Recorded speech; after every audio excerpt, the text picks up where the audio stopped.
रे उज्जवल आलोक को वर्तिका साजी गोपबंधु आयुर्वेद महाविद्यालय 75तम प्रतिष्ठा दिवस अवसर में मंच मंडन करिथिबा महामान्य राष्ट्रपति महोदय सहित आमे मंच रे स्वागत करुछु।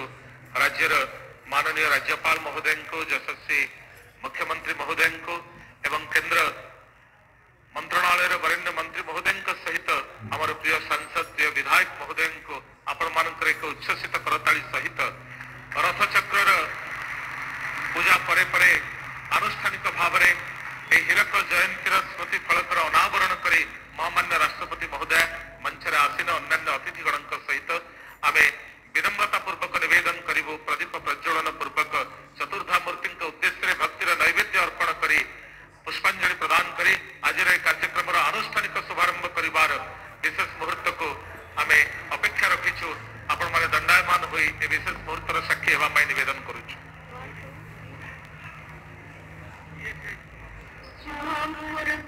कल्याणं आरोग्यं धन संपदः शुभं कुरुत्वं कल्याणं आरोग्यं धन संपदः शत्रुबुद्धि विनाशाय दीपं ज्योति नमोस्तुते दीपं ज्योति नमोस्तुते दीपं ज्योति परं ब्रह्म दीपं ज्योति जनार्दनः दीपं ज्योति परं ब्रह्म दीपं ज्योति जनार्दनः दीपो हरतु मे पापं दीपं ज्योति नमोस्तुते शुभं कुरुत्वं कल्याणं आरोग्यं धन संपदः शुभं कुरुत्वं कल्याणं आरोग्यं धन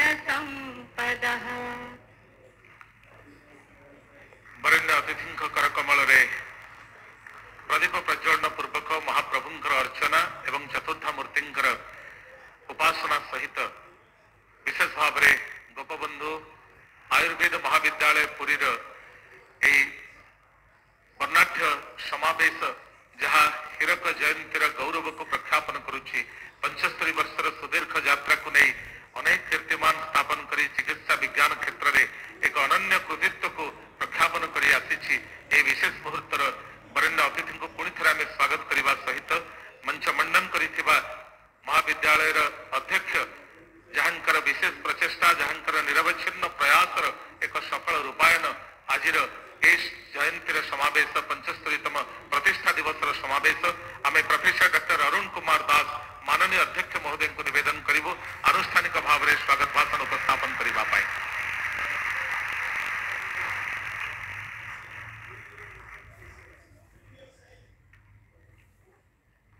जय जगन्नाथ। नीलाचल निवासाय नित्याय परमात्मने बलभद्र सुभद्राभ्याम जगन्नाथाय गोपबंधु आयुर्वेद महाविद्यालय 75 वर्ष पूर्ति उपलक्षे अनुष्ठित होता हीरक जयंती उत्सव को मु प्रथम हार्दिक स्वागत जनाऊँगी। आमर महामहिम राष्ट्रपति श्रीमती द्रौपदी मुर्मू महोदया यही अनुष्ठान में आज उपस्थिति मो सहित ओडिशा आयुर्वेद जगत यही अनुष्ठान समस्त कर्मचारी छात्र छात्री अध्यापक अध्यापिका समस्ते आपण निकट में कृतज्ञतार कृतकृत्य। ओडिशा आयुर्वेद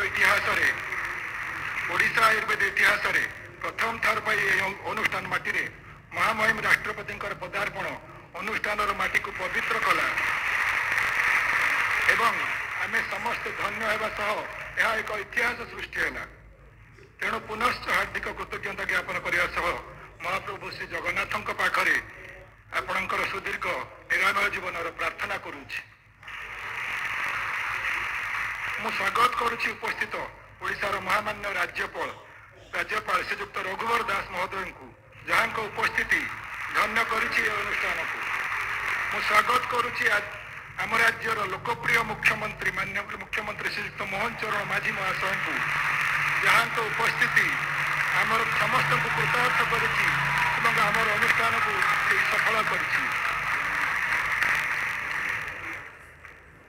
आज कौन कारण जरूरी सरकारी कार्य आमर प्रिय राजनेता तथा केंद्र शिक्षा मंत्री श्रीयुक्त धर्मेंद्र प्रधान महोदय आमर ये उपस्थित हो पारि ना तथापि मुझे कृतज्ञता ज्ञापन करुच्ची।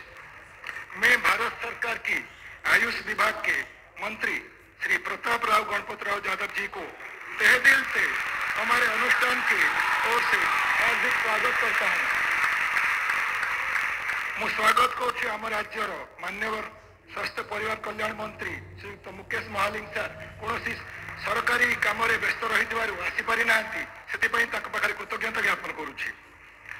मु स्वागत करुच्ची श्रीक्षेत्र माटीर प्रिय सांसद डॉक्टर संबित पात्र महाशय को एवं युव विधायक श्रीयुक्त सुनील कुमार महांती को जहाँ उपस्थिति उत्सव को साफल्यमंडित करुच्ची।